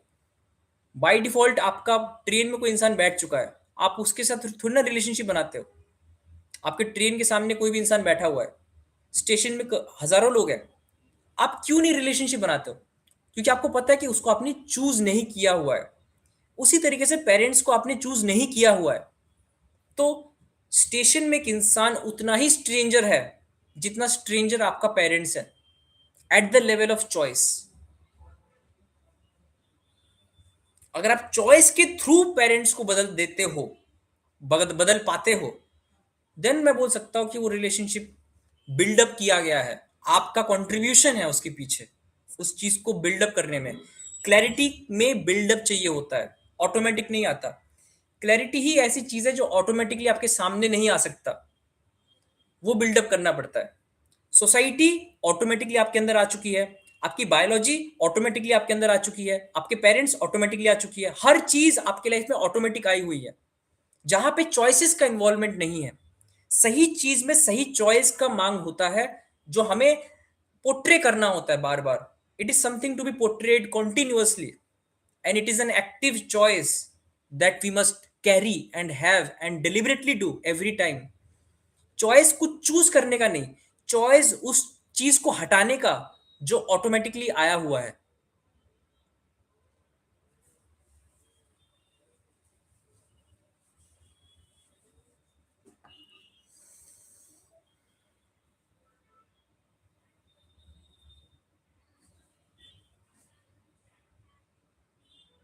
कल ही हुआ था, कल मैं ऑफिस में गया था, तो वहां पे सेलिब्रेशन में होता है कि बहुत सारे गर्ल्स आ गया है राखी बांधने। तो मैंने बोला, मतलब मैंने बस पूछा क्यों पहनना है, मुझे पहनना नहीं है, बस इतना ही बोल दिया, इसमें और बोलना क्या है। मैं क्यों, मतलब मैं क्यों पहनूं, क्या रीजन है पहनने का। देखो मैं पहले कुछ ये लगभग 8-9 महीने पहले मैंने यहाँ पे एक अंगूठी पहना हुआ था। क्यों पहना था मैंने, क्योंकि वो अंगूठी मुझे लगभग जब मैं 17-18 साल का था, वहां पे उस टाइम पे मुझे मेरे फैमिली में किसी ने दिया था, तो पड़ा हुआ था वो। और दूसरा, वो निकालना बहुत टफ था मेरे लिए। मेरा फिंगर मोटा हो चुका था और वो बहुत टाइट बन चुका था, मैं निकाल भी नहीं पा रहा था उसको। बहुत टाइम से ट्राई किया था, फिर जाके दुकान में जाके काटना पड़ा उसको। तो मैंने उस टाइम पे भी एक्सेप्ट किया था इस चीज को, जब मैं 18 साल का था। क्यों किया था मुझे नहीं मालूम, उस टाइम पे हो गया जो हो गया। बॉडी में कुछ पहनने क्यों है, बॉडी का मांग है ही नहीं ना वो। बॉडी को फूड चाहिए, बॉडी को खाना चाहिए, बॉडी को ऑक्सीजन चाहिए। बॉडी के पास ब्रेन है, ब्रेन को थिंकिंग चाहिए। इसके अलावा बॉडी को कुछ नहीं चाहिए होता है।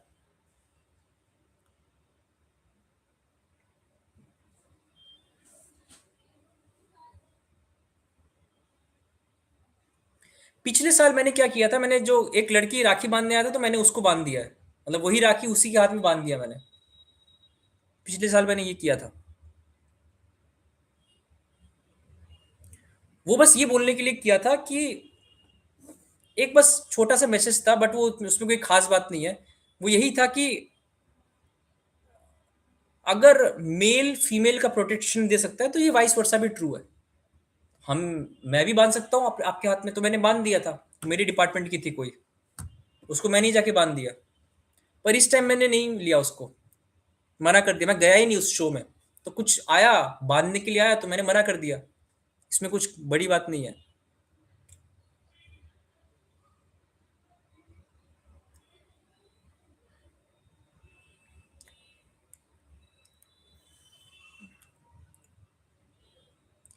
आप ये बताओ, जो इंसान मुझे राखी बांधने आ रहा है, वो इंसान बाकी 364 दिन मेरे साथ क्या किया है। क्या वो एकदम स्ट्रेंजर इंसान है। कल जो इंसान आया था वो स्ट्रेंजर था मेरे लिए, मैं उसको नहीं जानता हूं। क्या एक फेस्टिवल, फेस्टिवल क्या है, एक आउटसाइड कॉन्सेप्ट है, सोसाइटली मेड कॉन्सेप्ट है। उस कॉन्सेप्ट के मारे वो इंसान मेरे पास आ रहा है राखी बांधने के लिए। उसका अपना चॉइस नहीं था। जहां पे उसका अपना चॉइस नहीं था, वहां पे मैं क्या एक्सेप्ट करूं। एक इंसान के पास अपने पास वो फाउंडेशनल कोर नहीं है कि मैं अपना चॉइस कैसे ले पाऊं। अगर उससे मेरे से बात करना था, तो इतने दिन थे बात करने के लिए। कल ही क्यों बात किया है, कल ही क्यों आया है। क्योंकि उसको मुझे अच्छा नहीं फील करवाना, उसको मेरे से बात नहीं करना, उसको वो so called concept of Rakshabandhan को बचाने के लिए उसको। अब देखो, कोई इंसान इस बात को जस्टिफाई कैसे करेगा कि मैंने रक्षाबंधन मनाया है।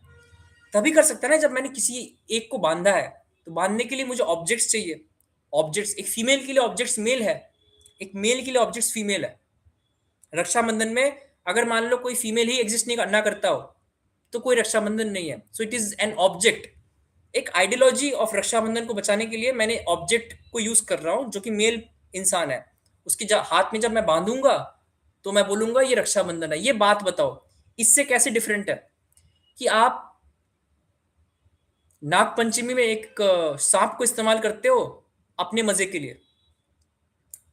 वो इंसान अपने लिए कर रहे हो काम, और दिखा ऐसे रहा है कि वो मेरे लिए कर रहा है। दिक्कत ये है।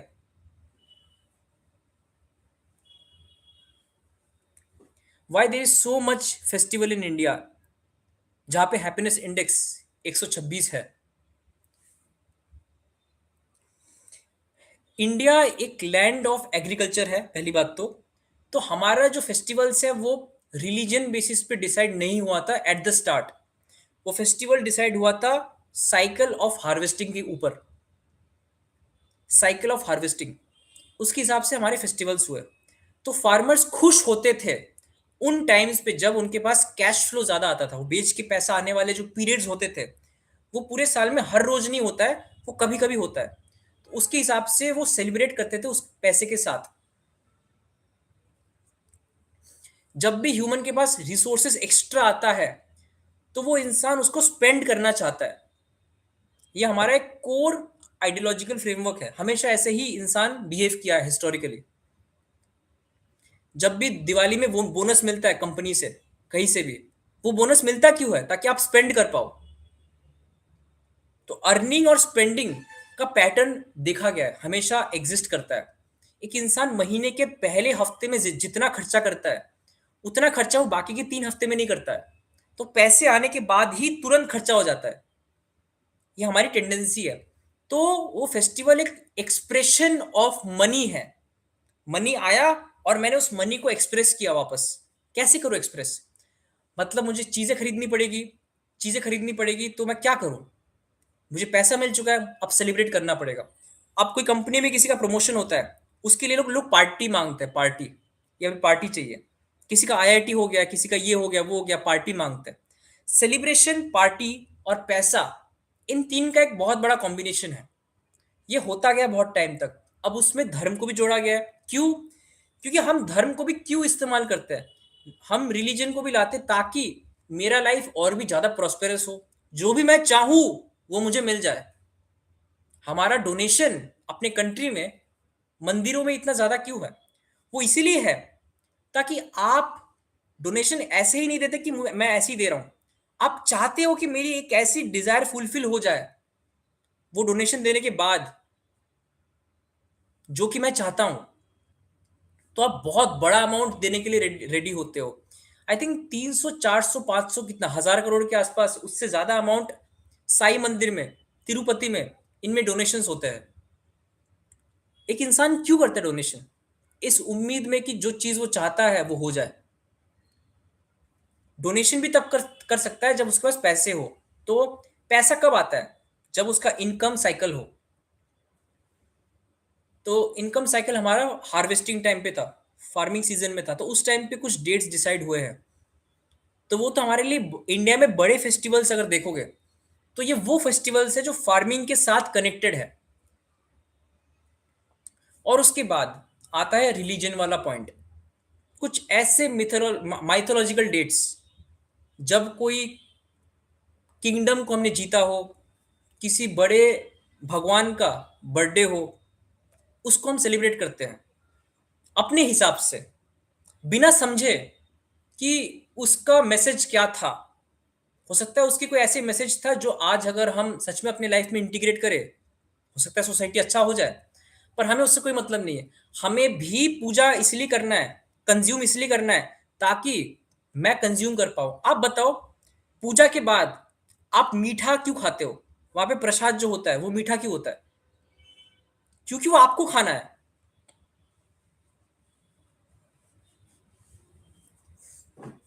कभी आपने कड़वा प्रसाद देखा है मंदिरों में? कड़वा प्रसाद हो, हमेशा प्रसाद टेस्टी बनाया जाता है। आप भगवान का नाम लेते हो पर कंज्यूम करना आपको है। एक तो आपको सुपीरियर फील करना है कि मैं सुपीरियर इंसान हूं क्योंकि मैं भगवान के सामने जाके प्रे कर रहा हूं और मैं चाहता बहुत कुछ हूं उनसे। और दूसरा, उसके चलते चलते मैं कुछ खा भी पा रहा हूं बहुत टेस्टी वाला। अब मैं नॉर्मल दिनों में टेस्टी खाऊंगा तो लोग बोलेंगे कि इंसान बहुत ज्यादा आलसी है, कमजोर है, सिर्फ खाते रहता है। लेकिन अगर आप प्रसाद के रूप में उस टेस्टी खाना को खाओगे तो आपको मोरली सुपीरियर बोला जाएगा, आप एक अच्छा इंसान हो। तो एक मैकेनिज्म्स है। आप हर चीज करना चाह रहे हो जो आप ही चाह रहे हो, आप उस चीज को बस रिलीजन का नाम दे देते हो। A filter of religion. Simple सवाल है, प्रसाद मीठा क्यों होता है? सिंपल सवाल है। आप चाहते ही हो मीठा खाने के लिए, तो आप वैसे ही बनाओगे प्रसाद। वेस्ट बंगाल में, वहां पे तारकेश्वर में, वहां पे बहुत सारे टेम्पल्स है जहां पे मैं गया था 2 साल पहले। मैंने देखा कि वहां पे फिश और बिरयानी वो एज अ प्रसाद में बंटता है। बिरयानी बनता है, फिश वाला बिरयानी, उस वो बांट रहे थे एज अ प्रसाद। क्यों? क्योंकि हमें खाना है। हम रिलीजन के नाम पे हर वो चीज करते हैं जो हमें करना है, और रिलीजन का नाम लगाते हैं ताकि ये जस्टिफाई कर पाए कि जो काम हम कर रहे हैं वो सही है। तो हमारे जितने भी इवल्स है, हमें पता है कि जो काम गलत है जो हम कर रहे हैं, हम क्या करते हैं कि वही चीज को बोल देते हैं कि ये काम रिलीजियस है, फिर हम वो काम करते हैं। ये जस्टिफाई करने के लिए कि हम सही इंसान हैं। हमें हमेशा ये जस्टिफाई करना होता है कि हम एक ऐसे इंसान हैं। अगर वो काम गलत भी हो तो मैं बोलूंगा ये गलत काम भी रिलीजन में लिखा गया है, इसलिए मैं कर रहा हूं, तो ये काम गलत नहीं है। तो रिलीजन अपने लिए एक आइडेंटिटी के लिए एक बहुत बड़ा डिफेंसिव मैकेनिज्म बन चुका है। अभी आप कावड़ यात्रा में लोग जाते हुए देखोगे, वहां पे नदी के सामने जिंदा मीट काट के वहां पे कुछ कर रहे हैं वहां पे, और अपने आप को सो कॉल्ड प्योर इंसान बोल रहे हैं। एक एक जिंदा जानवर को काट रहा है और सो कॉल्ड कंपैशनेट इंसान अपने आप को बोलता है। एट द सेम टाइम वो कावड़ यात्रा में अगर आप उनके सामने पड़ जाओ, थोड़ी सी भी कुछ ऐसी बातें कर दो, वो आपको मार देंगे। और ऐसे कुछ केसेस आए हुए हैं। तो यही होता है रिलीजन के नाम पे। ये सेम चीज मैं अभी तक हिंदू रिलीजन के बारे में बात कर रहा था। और इससे भी जो ज्यादा कट्टरता कहाँ पे है, इस्लाम में है, जिसको मैं अवॉइड कैसे कर सकता हूँ, उसका तो अलग ही लेवल पे है। अगर मैं हिंदुइज्म पे बोल रहा हूँ तो मुझे इस्लाम पे भी बोलना पड़ेगा, बिकॉज वहां पे जिस लेवल पे ये होती है वो बियॉन्ड से बियॉन्ड इमेजिनेशन है।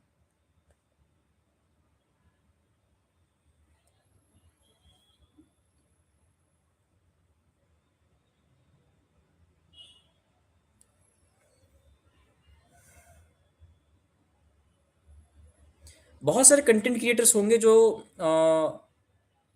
स्पेसिफिकली अंधविश्वास जब बोलते हैं तो हिंदू फेस्टिवल्स पे ही बोलते हैं, पर लॉजिकली दोनों पे बोलना चाहिए और दोनों पे ही बोलना चाहिए कि कट्टरता दोनों में है, बहुत बड़े लेवल पे है, पर उनमें ज्यादा है, उसको हमें डिनाई नहीं करना है।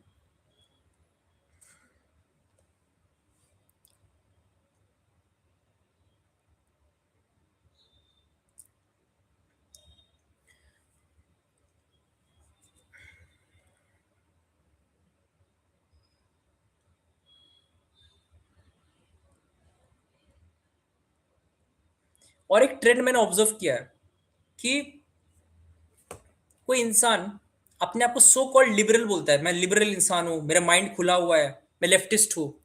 वो इंसान कभी भी इस्लाम में जो दिक्कतें हैं वो चीज सामने क्यों नहीं लाता है। मैंने बहुत ज्यादा ऑब्जर्व किया इस चीज को। बहुत कंटेंट क्रिएटर्स है, वो ये पॉइंट सामने क्यों नहीं लाता है। दोनों का लाओ ना सामने, दोनों का। अगर मनुस्मृति खराब किताब है तो है वो, सेम लेवल पे बहुत सारे वर्सेस है कुरान के अंदर जो खतरनाक है। दोनों ही खतरनाक है, और दोनों को ही आपको इक्वली सामने लाना पड़ेगा। आपको वर्ड्स बाय वर्ड्स सामने लाके एक्सपोज करना पड़ेगा कि ये है, ये दिक्कत है। और यही चीज है जो आपको करप्ट कर रहा है। आपको इस चीज को रेक्टिफाई करना पड़ेगा, नहीं तो सोसाइटी खराब हो ही जाएगा, हो चुका है।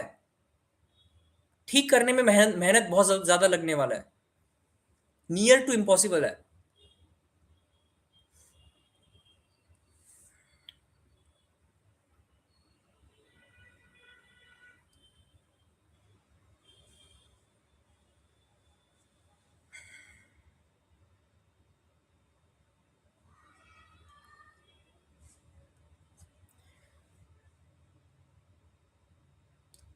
अब ये पॉइंट को मैं वापस रिपीट करता हूँ कि इंडिया में हैप्पीनेस इंडेक्स इतना कम क्यों है। क्योंकि इंडिया में ये फिलॉसफी बहुत साल से चल रही है। क्योंकि अगर आप ऐसे दिखाते हो कि मैं एक दुखी इंसान हूं, आपका मुंह झुका हुआ है, आपका फेस उतरा हुआ है, तो आप एक अच्छे इंसान हो। या आपके माइंड में डाला गया है। आप ज्यादा खुश हो ना सोसाइटी के सामने, आपको बोला जाएगा कि आप हवा में उड़ रहे हो। आप ऐसे इंसान हो कि जो सोसाइटी को रेस्पेक्ट नहीं करता है। रेस्पेक्ट का मतलब ये है कि आपको झुक के चलना पड़ेगा, आपको सबके बात को मानना पड़ेगा, आपको सीरियसनेस चेहरे पे रखना पड़ेगा, तभी आप एक अच्छे इंसान कहलाओगे। हैप्पीनेस एक ऐसी चीज है जो सोसाइटी आपसे टॉलरेट ही नहीं करता है, तो आप कैसे दिखाओगे उस चीज को। ये एक फाउंडेशनल एरर है। और हैप्पीनेस इंडेक्स तो मैंने फिलोसॉफिकली बोला है, पर हैप्पीनेस इंडेक्स को बहुत पैरामीटर्स में मेजर किया जाता है कि पर कैपिटा इनकम कितना है, कंट्री में इनकम इनइक्वालिटी कितना है, हर चीज मेजर किया जाता है। हेल्थ केयर सिस्टम कितना अच्छा है, एजुकेशन सिस्टम कितना स्ट्रांग है, एम्प्लॉयमेंट रेट कितना अच्छा है, ह्यूमन के लाइफ में स्ट्रेस का मात्रा कितना है, वर्क लाइफ बैलेंस कितना है, एक इंसान कितना स्पोर्ट्स खेलने जाता है, जिम में जाता है, ये सब चीज को केटर करते हुए हैप्पीनेस इंडेक्स को निकाला जाता है। उस एंगल से ये नंबर बहुत खराब है। इससे सोसाइटी के बारे में पता चलता है कि हमारी प्रायोरिटी क्या है।